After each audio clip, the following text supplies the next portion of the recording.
आप सभी के हृदय में विराजमान परमात्मा को मेरी राम राम। नारद मुनि उस समय बड़े हैरान हुए जब उन्होंने देखा कि कामदेव उनके चरण पकड़कर बैठा है, उनसे क्षमा याचना कर रहा है और कह रहा है कि आपकी समाधि को भंग करने के लिए मुझे देवराज इंद्र ने भेजा था और मैं अपने सारे जतन कर करके हार गया, लेकिन आपके ऊपर मेरे किसी भी प्रहार का कोई प्रभाव नहीं पड़ा। नारद मुनि तो अकबका गए कामदेव की बात सुन के। वे मन ही मन सोचने लगे कि मुझे तो पता ही नहीं कि कामदेव ने कोई आक्रमण भी किया मुझ पर, और जब कामदेव इस तरह से स्वीकार कर रहा है अपना अपराध, तो वे अभिमान से भर उठे कि अच्छा, वे इतने महान हैं कि कामदेव का भी उन पर कोई असर नहीं होता। जबकि वे इस बात को बिल्कुल ही उस समय भूल गए कि कामदेव का प्रभाव उनके ऊपर सिर्फ एक कारण से नहीं पड़ा, और वह कारण क्या था कि उनका हृदय, उनकी समग्र चेतना श्री हरि के चरणों में जाकर समाधिस्थ हो गई थी। वे समाधि में लीन हो गए थे। भगवान बुद्ध जब समाधिस्थ थे तब भी कामदेव ने बड़े उपाय किए उनकी समाधि भंग करने के। अनेक प्रकार के राक्षसों को भी भेजा कि जाओ डराओ उनको, और इस प्रकार से जो भी चेतना इस बुद्धत्व की ओर बढ़ती है, जागरण की ओर बढ़ती है, या समाधि की ओर प्रवेश करने के लिए अग्रसर होती है, उसको सताने के लिए, उसको भ्रमित करने के लिए, मोहित करने के लिए ये शक्तियाँ अपने विभिन्न प्रकार के उपाय करती हैं, और वही नारद पर किए। नारद इस अभिमान में भरकर फिर पहुंचते हैं भगवान शिव के पास। सारा कुछ उन्होंने अपना सुनाया कि किस किस तरह से मैंने कामदेव को पराजित कर दिया। तो भगवान शिव ने कहा कि देखो, चेतावनी दी, मुझे तो यह सब कह दिया, अब तुम भगवान विष्णु के पास जाकर ना ये जिस ढंग से तुमने वर्णन किया है मुझे बिल्कुल भी मत कहना, और ढंग वंग सब छोड़ दो, कहना ही मत। किसी भी कारण से कोई चर्चा चल भी जाए ऐसी, तो चुप करके रह जाना, दूरी बना लेना उससे, कहना मत। नारद को ये बात अच्छी नहीं लगी भगवान शिव की। वे सोचे कि मेरी इस उपलब्धि से भगवान शिव ईर्ष्या कर रहे हैं, और वे पहुंचते हैं नारद मुनि भगवान विष्णु के पास। अपनी शान बघारते हैं, अज्ञान और अहंकार से भरी हुई। भगवान विष्णु समझ जाते हैं इसके ऊपर अब अहंकार का आक्रमण हो गया है। ये जो अहंकार का जो बीज है, अगर मैंने इसे अभी नहीं उखाड़ा तो ये एक विशाल वृक्ष बन जाएगा। तो अब यहाँ से आगे की कथा आरंभ होती है। तब नारद हरिपद सिर नाई, चले हृदय अहमति अधिकाई। और उसके बाद नारद मुनि ने भगवान विष्णु के आगे सिर नवाया, नमस्कार किया, और वहाँ से चल दिए। और अब की बार चलने में उनकी चाल में अहंकार की अधिकता थी। अहंकार ही अहंकार था, आत्मगर्वित चाल थी, गुरूर में मगरूर थे इस समय नारद जब चल रहे हैं। श्रीपति निज माया तब प्रेरी, तब लक्ष्मीपति भगवान विष्णु ने अपनी माया को प्रेरणा दी और प्रेरित करके उससे कहा, सुनहु कठिन करनी जह केरी। ऐसी कठिन करनी करो तुम माया, जिससे कि नारद का ये सारा अहंकार तोड़ा जा सके। कुछ ऐसी जटिल संरचना तुम रचो अब ये श्री हरि माया को आज्ञा दे रहे हैं, प्रेरणा दे रहे हैं। अब श्री हरि से प्रेरित होकर माया इठलाती हुई चलती हैं और नारद के लिए एक व्यूह की रचना करती हैं। बिरचेहूं मग महु नगर ते ही सत जोजन विस्तार। माया ने क्या किया, जिस मार्ग से नारद जा रहे थे वहां पर एक बहुत सुंदर नगर का सृजन किया। सत योजन विस्तार, और कितना बड़ा था वो, कितना विस्तार था, 100 योजन जितना। 100 योजन माने 1248 किलोमीटर। अनुमान के लिए लगा लीजिए दिल्ली से लगभग मुंबई जितनी दूरी, लगभग इतना विराट एक नगर बनाया माया ने, उसकी रचना की। श्रीनिवास पुरते अधिक रचना विविध प्रकार। और कैसा था वो जो नगर बनाया? श्रीनिवास, वैकुंठ लोक, लक्ष्मीपति भगवान विष्णु का जो लोक है, उस वैकुंठ लोक से भी कहीं अधिक सुंदर था। वैकुंठ लोक तो कुछ भी नहीं था उसके सामने, जिसकी रचना माया ने की। अधिक रचना विविध विस्तार, उससे भी बहुत अधिक उत्कृष्ट रचना थी और उसका विस्तार बहुत बड़ा था। अब यहां एक बात विचार करने जैसी है कि माया ने भगवान विष्णु के वैकुंठ लोक से भी अधिक सुंदर उस स्थान को कैसे बना दिया और क्यों बना दिया? दोनों बातें। क्योंकि वे श्री हरि से प्रेरित होकर माया उस स्थान का निर्माण करने गई हैं, तो श्री हरि की प्रेरणा से तो माया के पास अनंत अनंत उपाय हैं। उन अनंत उपायों में से एक उपाय से वैकुंठ लोक की भी रचना हुई है, उससे भी उत्कृष्ट उपाय हैं।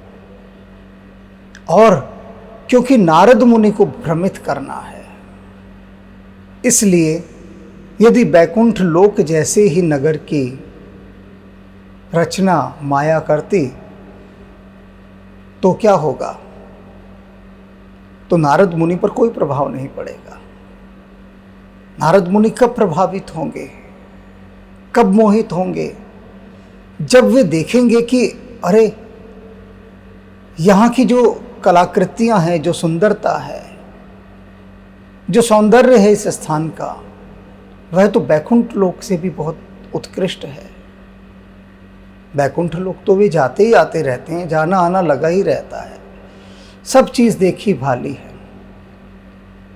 और जिस जगह से आपका रोज़ जाना आना हो, उस स्थान की वस्तुओं पर आप बिल्कुल भी ध्यान नहीं देते हैं, कतई नहीं।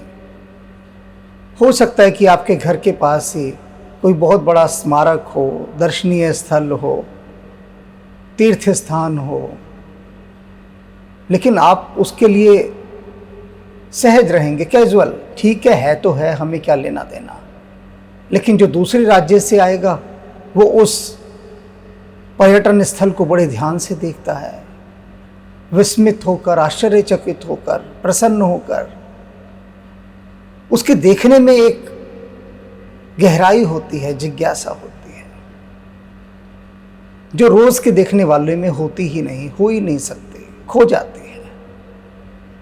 इसलिए माया को ऐसे नगर का निर्माण करना पड़ा कि जिसको देखने के बाद नारद मुनि की आंखें चुंधिया जाएं और मोहित हो जाएं। और वही माया ने किया भी। बसही नगर सुंदर नर नारी, जनु बहु मन सिज रति तनुधारे। और क्या हुआ? उस नगर में इतने सुंदर नर नारियों का निर्माण किया माया ने कि जिनको देखकर ऐसा लगता था कि सारे पुरुष जैसे कामदेव हों, एक से एक सुंदर पुरुष, और सारी नारियां जैसे रति हों, यानी कामदेव की पत्नी। ऐसा नगर जहाँ सिर्फ सौंदर्य ही सौंदर्य है, श्रृंगार ही श्रृंगार है। पुरुष हैं तो जैसे कामदेव, स्त्रियां हैं तो जैसे कि रति। ऐसा प्रभाव उन्होंने वहां पर सृजित किया माया ने। तहिपुर बसई शील निधि राजा, और उस नगर के अंदर जो राजा था उसका नाम था शील निधि। अगणित है गए सेन समाजा, और उसके पास न जाने कितने, गिने ही ना जा सके अनगिनत हाथी, घोड़े और सेनाएं। बड़ा शक्तिशाली और समृद्ध राजा उस नगर का नाम शील निधि। सत सुरेश सम विभव विलासा। आप कह रहे हैं जो उसका विभव विलास था वो कैसा था? वैभव और विलास उस राजा का। सत सुरेश, जैसे 100 इंद्रधनुष हों, 100 इंद्रों का साम्राज्य, जैसे कि 100 स्वर्ग हों, ऐसा उसका वैभव और विलास। 100 स्वर्ग, इसे ऐसा ही समझ लीजिए जैसे अभी समझना हो कि कोई कहे कि भाई वो नगर कैसा है, तो यदि आप किसी को भी बहुत सुंदर और समृद्ध देश मानते हो, किसी को भी आप कह सकते हैं कि जैसे भाई 100 दुबई से भी ज़्यादा सुंदर, 100 हांगकांग से भी, 100 स्विट्ज़रलैंड, 100 स्विट्ज़रलैंड भी कुछ नहीं उसकी सुंदरता के आगे और समृद्धि के आगे कहना पड़े तो ऐसे ही तुलसीदास जी बता रहे हैं कि वह जो माया ने नगर सृजित किया, उसके जो राजा हैं शील निधि, उनका जो साम्राज्य है, 100 देवराज इंद्र भी आ जाएं तो वो भी फीके पड़ जाएं, इतना समृद्ध। रूप तेज बल नीति निवासा, और जो राजा था कैसा था? रूप में, बल में और नीति का घर था, न्याय का घर था। शक्ति भी थी, बल भी था, धन भी था, और उसके साथ साथ विनम्रता भी थी, संस्कार भी थे। सबका समन्वय था उस राजा के अंदर। विश्व मोहिनी तास कुमारी, और उसकी एक बेटी, और उस बेटी का नाम विश्व मोहिनी। अब आप यहाँ देखिए, जो नगर माया ने बनाया उसमें जो आम आदमी बसाए, जन सामान्य, वे जन सामान्य के पुरुष ही कामदेव के जैसे हैं, सुंदर। स्त्रियां रति के समान सुंदर हैं। तो वहां की राजा की बेटी कैसी सुंदर होगी? अब उसकी सुंदरता का वर्णन कैसे करें? कामदेव और रति तो सौंदर्य की पराकाष्ठा है ना। अब उनका इस्तेमाल तो कर दिया वहाँ के नगर नारियों के लिए, तो अब माया जो उस राजा की पुत्री को बनाएगी, उस राजा की पुत्री का सौंदर्य कैसे होगा? तो उसके लिए क्या कहते हैं? श्री विमोह जिस रूप निहारी। वो जो राजा की पुत्री विश्व मोहिनी थी, उसका रूप ऐसा था कि जैसे भगवान विष्णु की पत्नी लक्ष्मी भी यदि उसको देख लें तो वे भी मोहित हो जाएं, वे भी ठगी रह जाएं। लक्ष्मी जी तो सुंदरता की पराकाष्ठा है, उनसे अधिक सुंदर कोई नहीं लक्ष्मी जी से। और लक्ष्मी जी भी उस विश्व मोहिनी का सौंदर्य यदि देख लें तो वे भी दांतों तले उंगली दबा लें कि ऐसा सौंदर्य है। पुरुष की तो छोड़ ही दीजिए, कह रहे हैं लक्ष्मी जी स्वयं स्त्री उसका सौंदर्य देख लें तो वे भी मोहित हुए बिना नहीं रह पाएं। ऐसा सौंदर्य रचा उस कन्या का, शील निधि राजा की पुत्री का। सोई हरि माया सब गुण खानी, शोभत आसुकी जाई बखानी। कहते हैं कि वह जो सब गुणों की खान है, वे श्री हरि की माया यही सब रच सकती है, ये उसी का सामर्थ्य है। शोभत आसुकी जाई बखानी, और उसकी जो शोभा थी वहाँ पर, उसका बखान नहीं किया जा सकता, वर्णन नहीं किया जा सकता। क्या वर्णन करेंगे, जिसे देखकर जब लक्ष्मी जी ही मोहित हो जाएं तो फिर वर्णन करने लायक कुछ रहता ही नहीं वहां पर। मुनि कौतक नगर ते ही गई हो, और मुनि उधर से गुजर रहे थे रास्ते से और हैरान हुए ऐसा नगर देखकर। कौतुक हुआ उनको बड़ा कि अरे भाई ये कैसा नगर है। और उस नगर में वे प्रवेश कर गए उस कौतक, उस जिज्ञासा से। पूर्ववास ही सब पूछत भय हो, सुन सब चरित भूपपति आए, करी पूजा नृप मुनि बैठाए। और उन्होंने सब नगरवासियों से वहाँ का पूछा उसके बारे में। फिर वो राजा के पास गए नारद मुनि, और नारद मुनि को देखकर शील निधि ने बड़े आदर से उनको आसन दिया, बिठाया, सत्कार किया, अपने सौभाग्य को सराहा कि नारद मुनि उनके द्वार पर आए हैं। और नारद मुनि हैरान परेशान से देख रहे हैं नगर को, वहाँ की शोभा को। आन दिखाई नारद ही भूपति राजकुमारी, कहु नाथ गुण दोष सब यहीं के हृदय विचारे। अब जब नारद मुनि का आदर सत्कार सब हो गया तो जैसा कि परंपरा थी उस समय में और व्यवहार भी था कि जब भी देवर्षि नारद मुनि जैसे कोई महान संत सन्यासी पधारते थे तो राजा अपने पुत्रों या पुत्री जो भी होती थी अपनी संतान को बुलाता था और पूछता था उनसे कि इनके बारे में कुछ बताइए आप। तो ऐसे ही राजकुमारी को बुलाया शील निधि ने कि भाई विश्व मोहिनी को भेजो, नारद जी आए हैं। विश्व मोहिनी आई तो नारद जी से शील निधि निवेदन करते हैं कि कहूँ नाथ गुण दोष सब यहीं के हृदय विचार, कि आप अपने हृदय में विचार करके मेरी पुत्री का भविष्य देखें और जो भी कुछ गुण दोष जो भी आपको दिखाई दे कृपया आप उस पर प्रकाश डालें। और वहीं बैठी है विश्व मोहिनी, नारद उसको देख रहे हैं। देख रूप मुनि बिरत बिसारी, और नारद जी की दृष्टि जैसे ही विश्व मोहिनी पर पड़ी उनका सारा वैराग्य जाता रहा।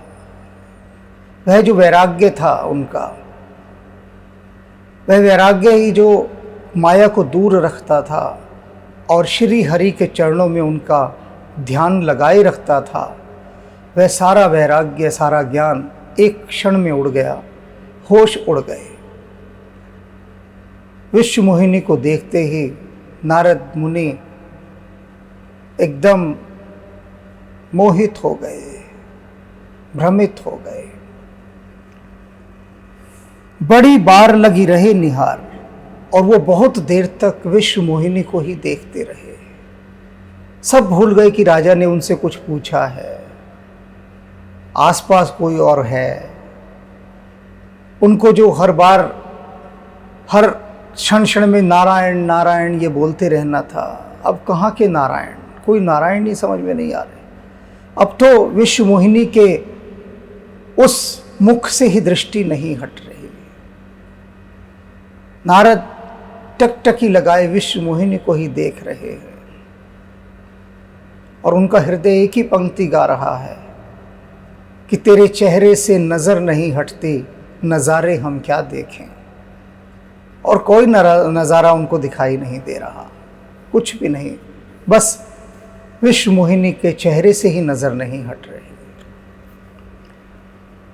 लक्षण तास बिलो की भुलाने, और कहते उनके लक्षण वो क्या बताते, सब कुछ तो भूल चुके थे वो, उसको देखकर सब कुछ अपना होशो हवास सब खो चुके थे। बताने लायक वहाँ कोई रहा ही नहीं था कि क्या लक्षण बताए, कुछ याद हो तो बताए।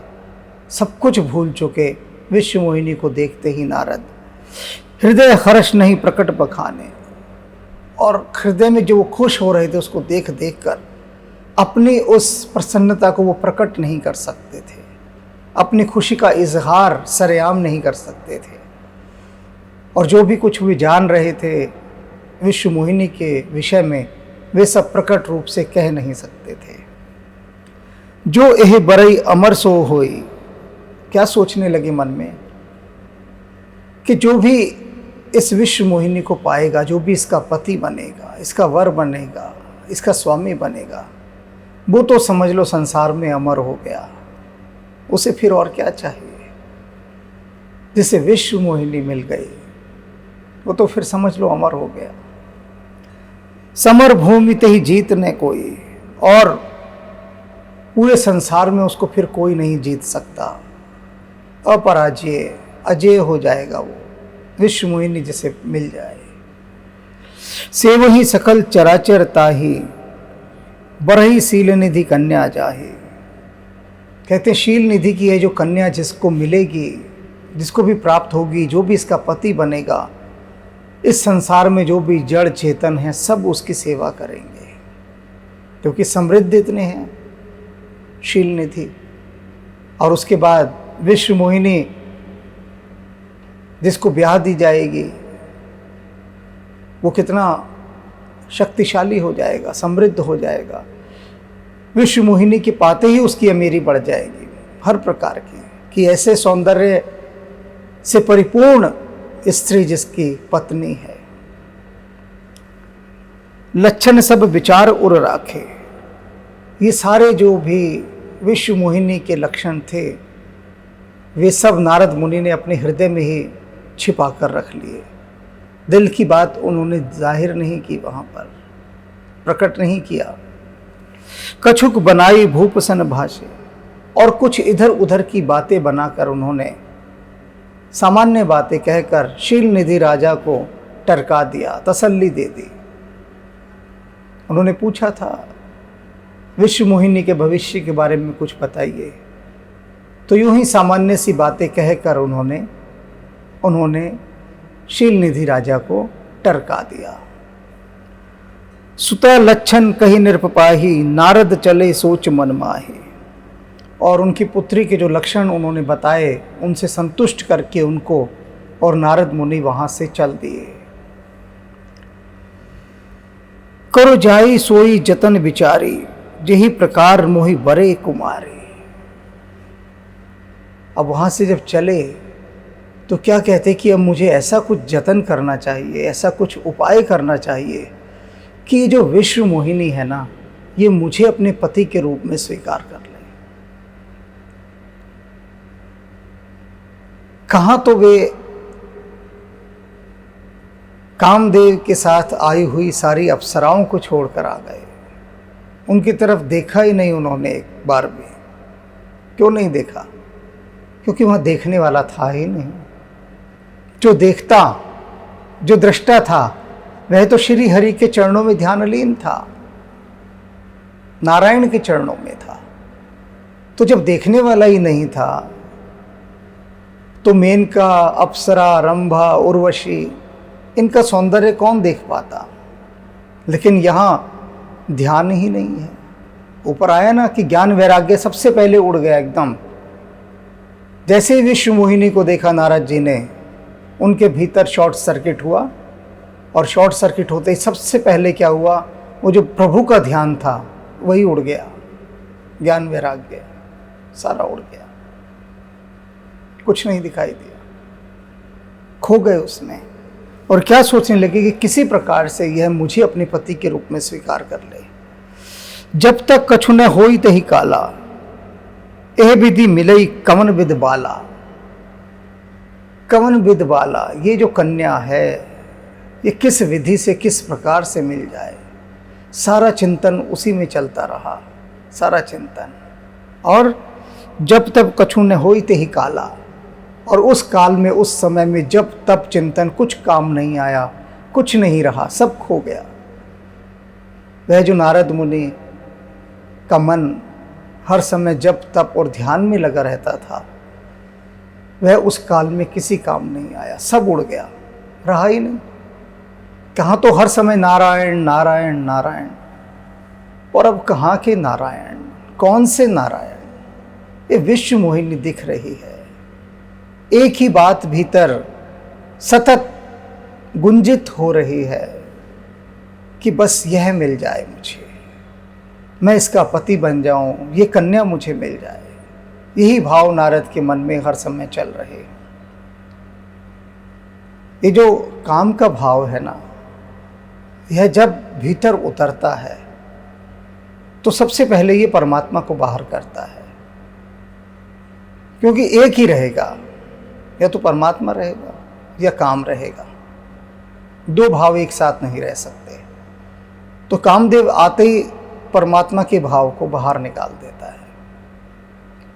वे विरले ही होते हैं, विरले ही, जो राम और काम इन दोनों ऊर्जाओं को एक कर देते हैं, यानी काम की ऊर्जा को भी राम की ऊर्जा में रूपांतरित कर देते हैं। वे विरले होते हैं, सहज नहीं है ये कि काम की ऊर्जा को राम में रूपांतरित कर दिया जाए। रेयर। अब यहां तो क्या हुआ, सब कुछ भूल गए, राम राम जपना, वो नारायण नारायण सब भूल गए। इस संबंध में मुझे एक छोटी सी कथा याद आती है। ओशो अपने प्रवचनों में अनेक ऐसी मर्मपूर्ण कथाएं सुनाते हैं कि जो बड़े बड़े रहस्यों को उद्घाटित कर देती है। तो ऐसी एक कथा उन्होंने सुनाई कि एक नाच गाना सुनाने वाली बाई थी, मंदिर जाती थी रोज, और वो बाई बड़ी भक्तिपूर्ण विचारों वाली थी, हृदय भी बड़ा भक्तिपूर्ण था। गाती थी, गाकर लोगों का मनोरंजन करती थी, क्योंकि पहले समय में मनोरंजन के यही साधन होते थे। जो लोग गाना सुनने के रसिक होते थे, वे बाई के स्थान पर जाते थे, गाना सुनते थे, गाना सुनकर आ जाते थे। और उस गाने बजाने वाली स्त्री के यहाँ बहुत विशेष प्रकार के संगीतकार हुआ करते थे। ढोलक वादक, बांसुरी, सारंगी, तानपुरा, वीणा इत्यादि वाद्य यंत्रों को बजाने वाले सिद्ध संगीतकार होते थे। इस गाने बजाने वालों की निंदा भी बहुत हुई, समाज में अच्छा नहीं माना जाता था कोई गाना बजाना सुनने जा रहा है। तो इस बात को अच्छे से समझना हो तो आप पाकीज़ा फिल्म देख सकते हैं, आपको सारी स्थिति स्पष्ट हो जाएगी। देखिएगा, बहुत बेहतरीन फिल्म है। तो हम खैर अपने विषय पर आते हैं कि वो जो बाई थी वो मंदिर जाते थे, और मंदिर में जाकर पुजारी जी से बोली, पुजारी जी, मैं जैसे ही आपके मंदिर में प्रवेश करती हूँ तो आपने जो तोता पाला हुआ है वो बहुत मधुर ढंग से मेरा स्वागत करता है।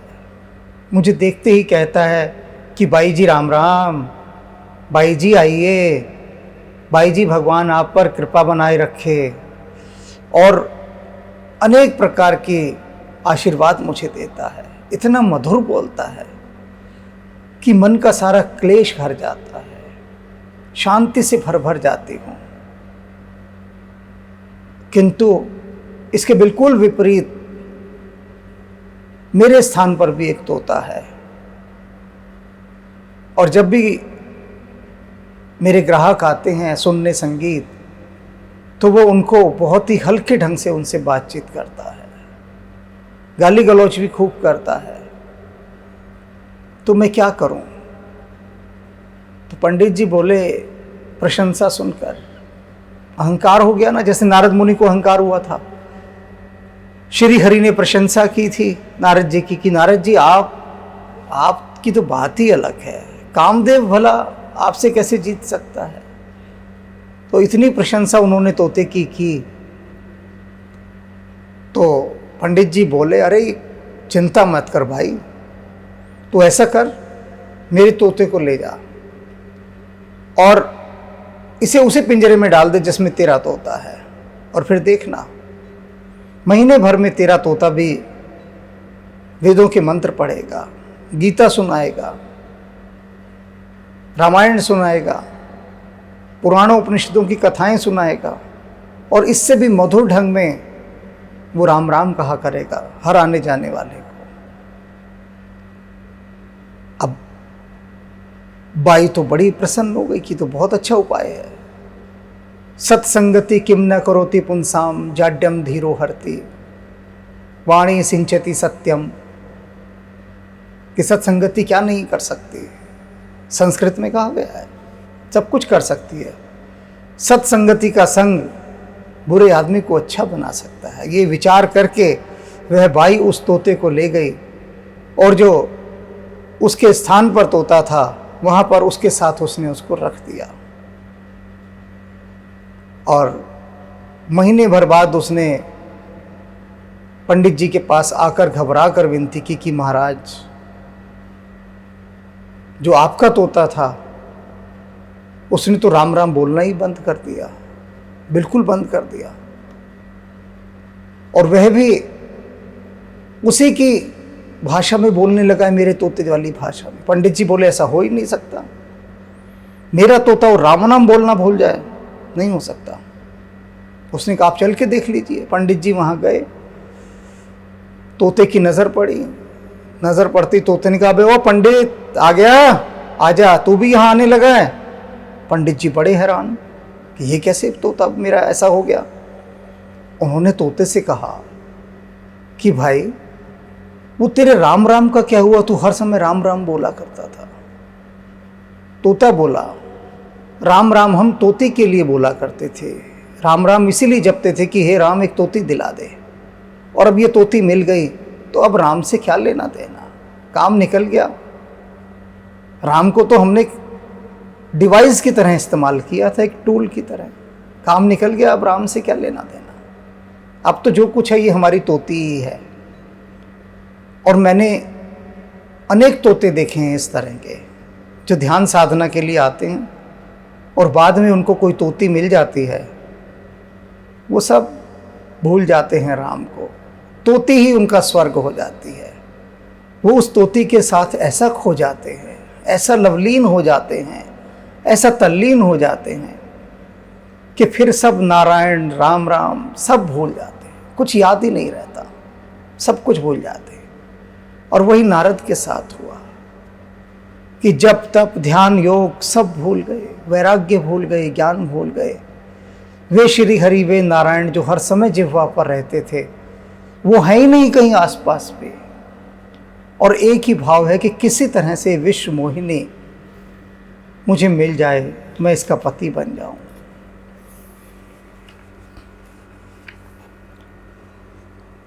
यह अवसर चाही परम शोभा रूप विशाल, जो बिलो की रीछे कुंवरी तब मैले जयमाल।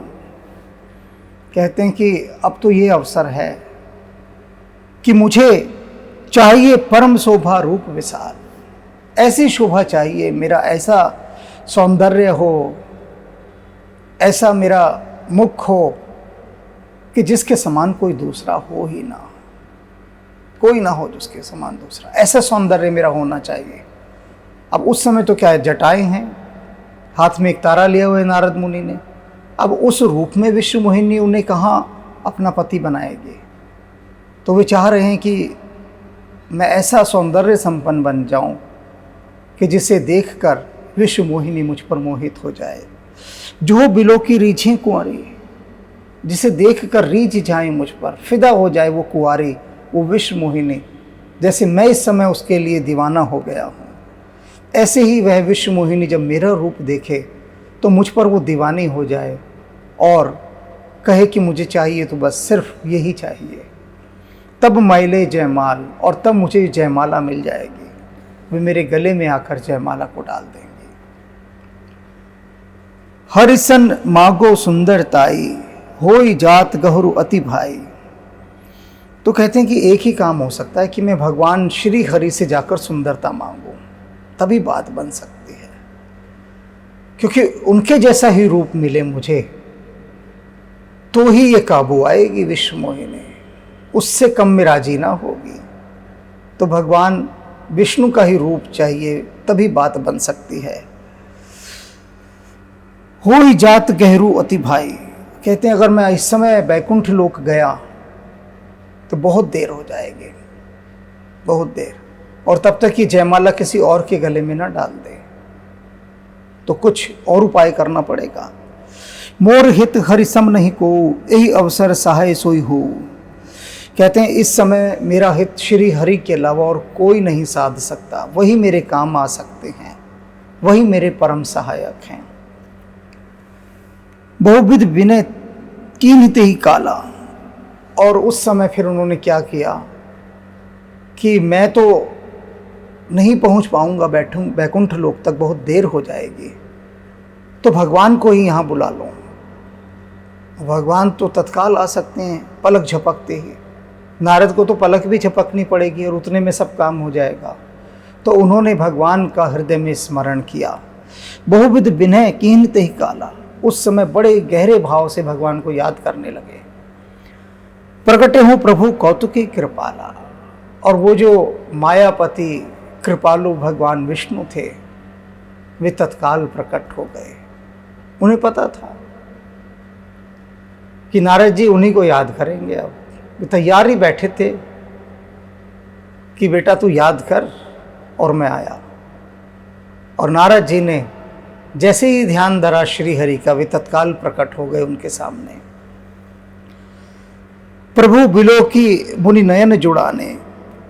भगवान को अपने सामने देखते ही नारद मुनि की आंखें शीतल हो गई।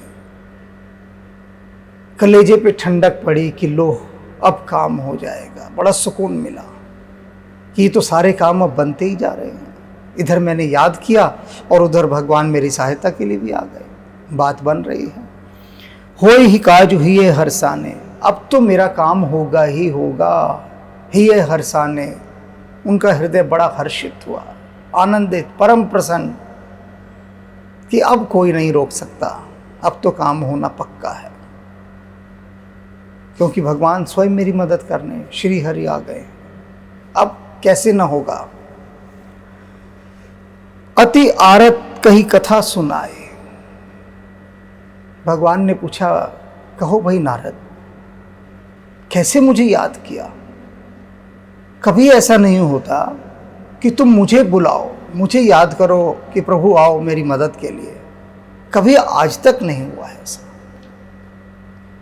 जब भी हुआ तुम मेरे पास आए, नाचते गाते आए, मेरा नाम सिमरते हुए आए।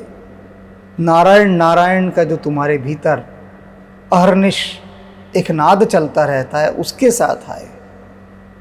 ऐसा कभी नहीं हुआ कि तुमने मुझे बुलाया हो। क्या संकट आ गया?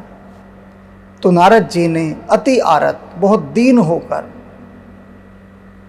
हाथ जोड़कर सारी कहानी सुनाई। मिन्नतें की, गिड़गिड़ाए कि प्रभु यही चाहिए, ये विश्व मोहिनी चाहिए मुझे। जो भी आज तक मैंने आपकी तपस्या की, ध्यान किया, जो भी कुछ किया, यदि आप मुझसे प्रसन्न हैं, कोई वर देना चाहते हैं, बस मुझे ये विश्व मोहिनी दिला दीजिए। बड़े दीन दुखी होकर उन्होंने भगवान के आगे हाथ जोड़ दिए। करहूँ कृपा करी हो सहाय। मुझ पर कृपा करो, मेरे सहायक बने। हे प्रभु, ये विश्व मोहिनी चाहिए, कृपा कीजिए, सहायता कीजिए। बड़े दीनहीन होकर नारद गिड़गिड़ाने लगे श्री हरि के आगे। तो श्री हरि ने कहा कि अच्छा भाई, अब जब मैं तुम्हारे पास आ गया हूँ तुम्हारे पुकारने से, तुम्हारी सहायता के लिए ही आया हूँ मैं, बताओ मैं क्या कर सकता हूँ तुम्हारे लिए नारद? जो कहोगे हो जाएगा, बोलो। तो नारद कहते हैं, आपन रूप देव प्रभु मोहि। हे प्रभु, आप मुझे अपना रूप दे दीजिए। मुझे कुछ नहीं चाहिए, कोई सहायता नहीं चाहिए, बस आपका रूप चाहिए। आप अपना रूप मुझे दे दीजिए। आन भांति नहीं पाओ ओहि। क्योंकि इसके अलावा मैं उस कन्या को नहीं पा सकता, और किसी रूप पर वो रिझेगी नहीं। आप मुझे अपना रूप दे देंगे तो वो दीवानी होकर मेरे पीछे डोलेगी, तत्काल रिझ जाएगी। तो आप अपना यह रूप मुझे दे दीजिए। जय विधि नाथ होई हित मोरा। और आगे क्या कहते हैं नारद जी कि जिस प्रकार से मेरा हित हो सकता हो, जिस भी प्रकार से करहूं सो बेगी दास मैं तोरा। शीघ्रता से, जल्दी से आप वो सारे काम कीजिए, क्योंकि मैं आपका दास हूं। अब ये पंक्तियां रेखांकित कर लीजिए, अंडरलाइन करने वाली बात है। यहां पर जो नारद जी बात कह गए हैं, उससे प्रभु को एक सेफ साइड मिल गई, एक अपने ही भक्त से बचने का रास्ता मिल गया। कि भक्त ने क्या कहा, नारद क्या कह रहे हैं, मैं आपका दास हूं, इसलिए आप वह उपाय कीजिए जिससे मेरा हित हो सके। अब भगवान तो वही करेंगे ना जिससे सच्चा नारद का हित हो सके। वे नारद को आग से थोड़ी ना खेलने देंगे, जल जाएंगे नारद। अब ये बात वो कहकर, अनजाने में कहकर फंस गए। नारद तो अपने उससे कह रहे हैं बात कि आप मेरा ऐसा हित करो, क्योंकि मैं तो काम की आग में जला जा रहा हूँ। उस पर ठंडक तभी पड़ सकती है जब यह विश्व मोहिनी शील निधि राजा की पुत्री मुझे अपना पति स्वीकार कर ले, और आपके रूप दिए बिना यह बात नहीं बनेगी। आप अपना रूप मुझे दे दीजिए और जल्दी कीजिए, मैं आपका दास हूँ, आपके अलावा मेरा कोई सहायक नहीं। उस तोते को पाने के लिए ये नारद रूपी तोते कैसे दीनहीन होकर भगवान के आगे गिड़गिड़ा रहे हैं।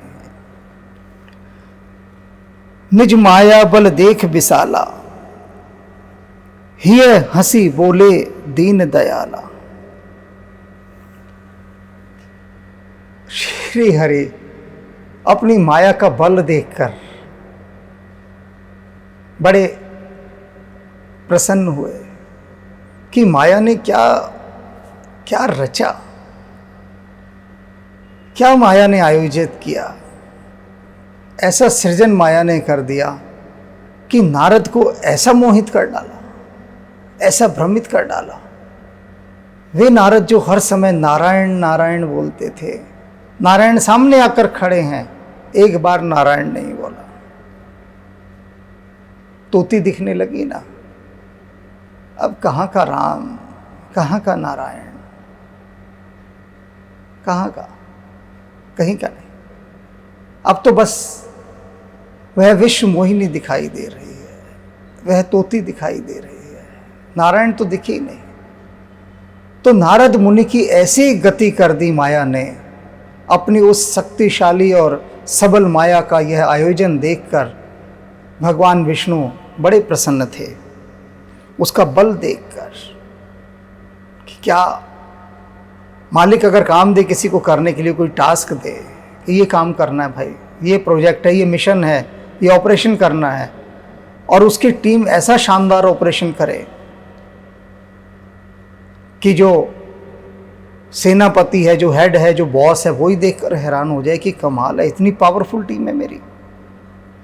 तो ऐसी माया ने जो काम किया, श्री हरि को इतनी उम्मीद नहीं थी, ऐसी आशा नहीं थी कि नारद मुनि के हृदय को इतना दीनहीन करके छोड़ देगी माया।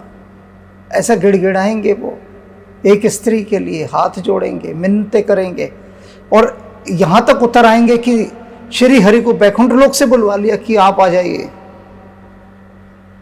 इसका मतलब प्राणों पर बनाई है। भगवान को तो तभी पुकारते हैं ना जब जान पर बनाए, तो नारद की जान पर बनाई विश्व मोहिनी को देखते ही। ये हंसी बोले दीन दयाला, भगवान मन ही मन बहुत हंसे, मन ही मन, प्रकट रूप से तो नहीं हंसे, क्योंकि प्रकट रूप से हंसते तो नारद जी बुरा मान जाते, भक्त बुरा मान जाए, भगवान ऐसा कम ही करते हैं। नारद जी कहते मैं तो अपना दुखड़ा रो रहा हूँ आपके आगे, मरा जा रहा हूँ विश्व मोहिनी के लिए, और आप मेरी हंसी उड़ा रहे हैं मेरी ऐसी दशा देखकर। तो इसलिए श्री हरि प्रकट रूप से नहीं हंसे, पर मन मन में बहुत हंसे, और हंसते हुए वे बोले। सोचिए क्या बोले होंगे। तो ये नहीं सोचते हम, इसमें समय नहीं लगाते, क्योंकि वो तो श्री हरि बता ही देंगे क्या बोले। बस यही सोचने में मन लगाइए कि जब विषय वासनाएं घेर लें, जिस समय घेरती ही रहती हैं वो, विषय वासनाओं का यह काम ही है, उनको ये काम दिया है। कोई गलत बात नहीं है, हर एक के अपने अपने काम है। तो राम ने अपनी माया को ये काम दिया है कि जाओ और धरती पर लोगों को घेर के उलझाए रखो, मेरे पास ना आने पाए कोई भी। ऐसा उलझा दो उन लोगों को कि कोई मेरी बात भी कहे कि राम है तो लोगों को शक पैदा हो जाए कि नहीं नहीं, राम नहीं हो सकते। यूं ही बस दिल बहलाने को गालिब ख्याल अच्छा है, दिल बहलाने के लिए वो बोलते रहें, मेरी पूजा पाठ करते रहें, राम राम करते रहें, वो नौटंकी करते रहें। नौटंकियों से मैं मिलने वाला नहीं हूं। उन्हीं नौटंकियों में उनको उलझाए रखो, उन्हीं नौटंकियों में। मेरी ओर मत बढ़ने दो किसी को। और जैसे जैसे कोई मेरी ओर बढ़े वैसे वैसे उसको भ्रमित करती जाओ।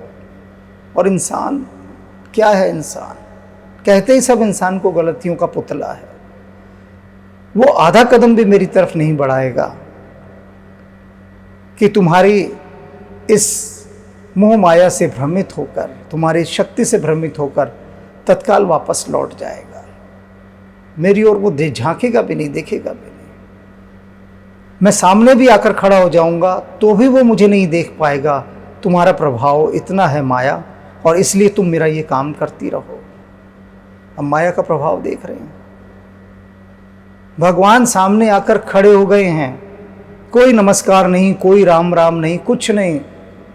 बस कलेजे को ठंडक पड़ गई नारद के कि अब मेरा काम हो जाएगा। वो राम राम करने ही भूल गए। तोती का प्रभाव है भैया।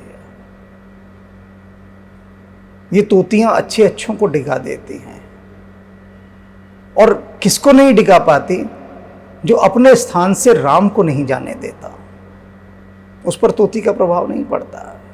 ये जो नारी है ना, वो प्रभाव नहीं डाल पाती। कामदेव प्रभाव नहीं डाल पाता, क्योंकि डाल नहीं पाया जब नारद का ध्यान, नारद का चित्त श्री हरि के चरणों में था, राम के चरणों में था। तो यदि सच में राम की ओर बढ़ना है तो माया को समझना होगा और राम को हृदय में रखना होगा। राम पर संदेह नहीं करना होगा। राम पर जहां संदेह हुआ, राम को जहां बिसराया, तो बस बाकी सारी माया की शक्तियां इसी बाट में तो बैठी हैं कि राम जरा सा बिसरे और माया पसरे।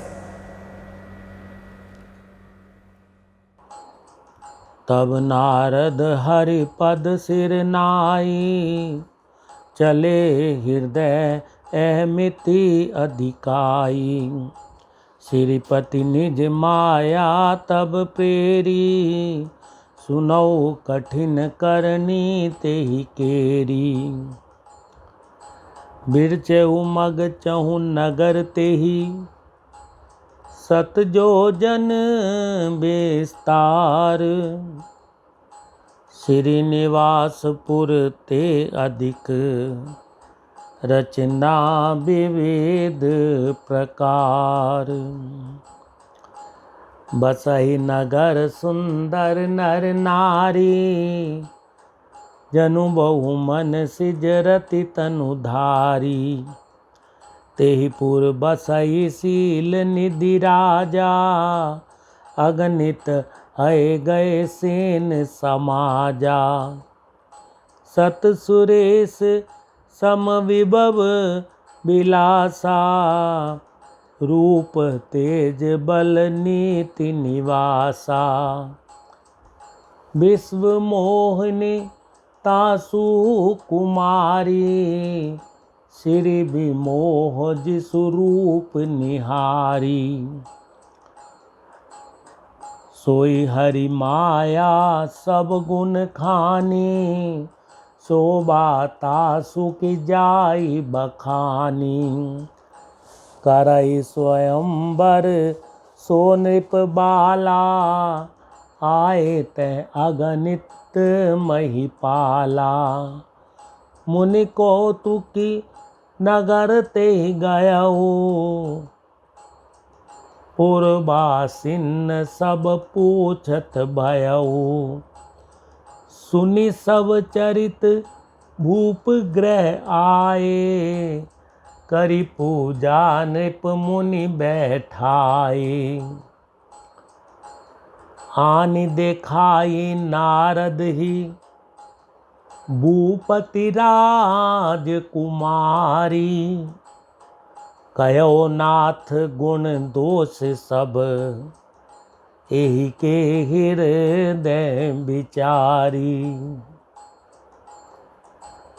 देखी रूप मुनि बिरति बिसारी, बड़ी बार लगी रहे निहारी।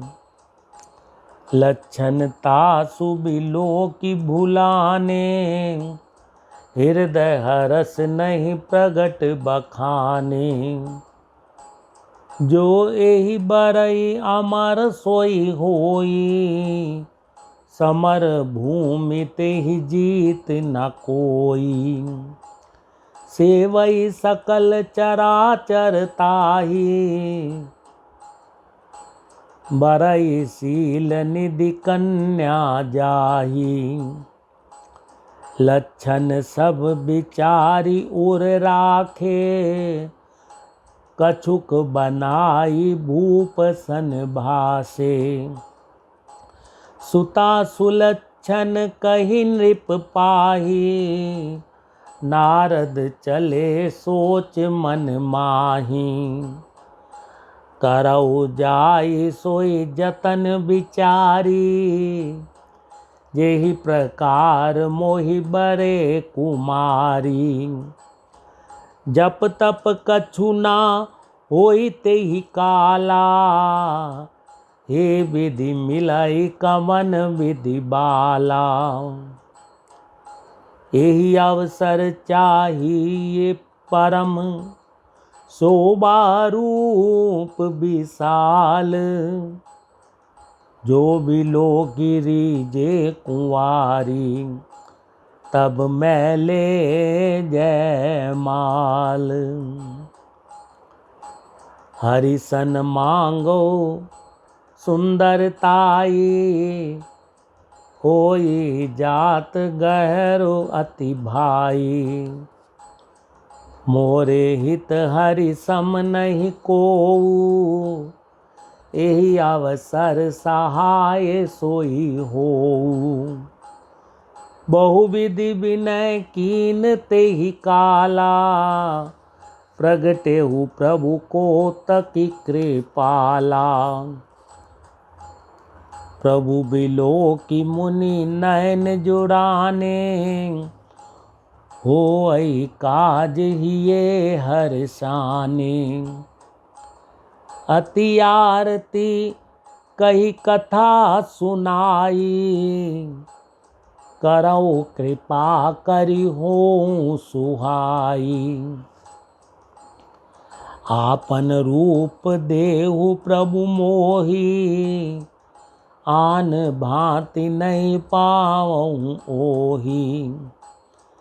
जेहि विधि नाथ होई हित मोरा, करऊं सो बेगी दास मैं तोरा।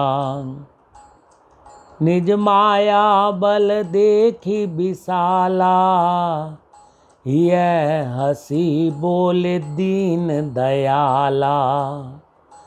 निज माया बल देखी विशाला, यह हसी बोले दीन दयाला।